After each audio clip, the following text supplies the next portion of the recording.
Quaid Azam Hot 347.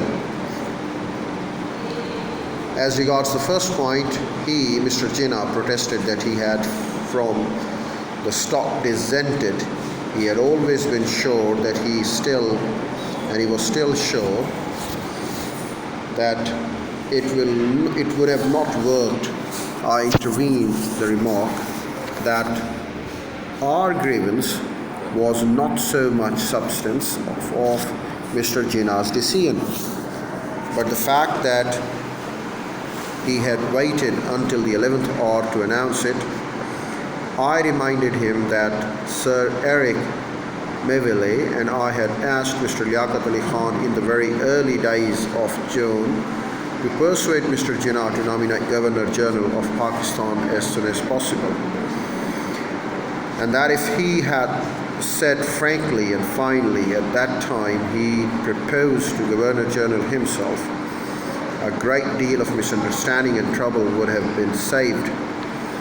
Mr. Jinnah kept on reiterating that he had never given the Viceroy the slightest grounds for believing that he would agree to a common Governor General, and there seemed to be no object, therefore, in pursuing the argument. He then turned to the question of Muslim League press. He said that he had kept his undertaking, that the Muslim press had done no chortling until Congress press had attacked Mr. Jinnah for having in first place agreed to a common Governor General and of subsequently having broken his word. This was an intolerable, untrue accusation which had to be countered. I observed that I had been away in London and had not seen the articles in question.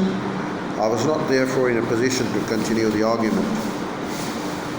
Considering the somewhat embarrassing character of our talk, the atmosphere throughout our meeting was most cordial. As Mr. Jinnah was leaving the house, he stopped, put his hand on my shoulder, and said with great sincerity, "I beg you to assure the Viceroy that I am his friend and yours for now and always. I beg that he should judge me by deeds and not by the words."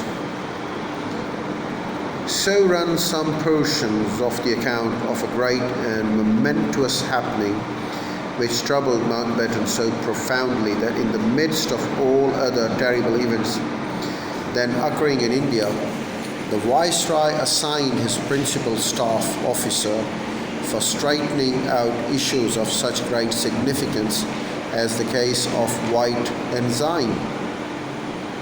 Though over 60 years have since passed, still upon a re-reading of those documents as a part of Mountbatten's legacy to India and Pakistan, it is dismaying that such utter trivia, a consuming passion with form, dominated Mountbatten's thought. Above all other concerns, even as inhuman tragedies paralyzed the land, death had then relentlessly stalking the villages and the towns and haunting the people. And in this fashion, Muhammad Ali Jinnah finally departed from the land that had nurtured him on 7th August with Essen, the Naval ADC, Miss Jinnah, and the Quaid. We flew from Delhi to Karachi. In Mountbatten's White Dakota, there were only a handful of people to see him off. Records Hector Belito in his quest of Jinnah. Before leaving the house, Jinnah had given me a cane basket full of documents to take to the aircraft. Before we took off, he went out to be photographed, but he did not speak. As we taxied out, he made only one remark. He murmured, "That's the end of that," meaning, I suppose, the end of the struggle on Indian soil. He was perfectly dressed as ever. in a white sherwani and his jinnah cap, dark glasses,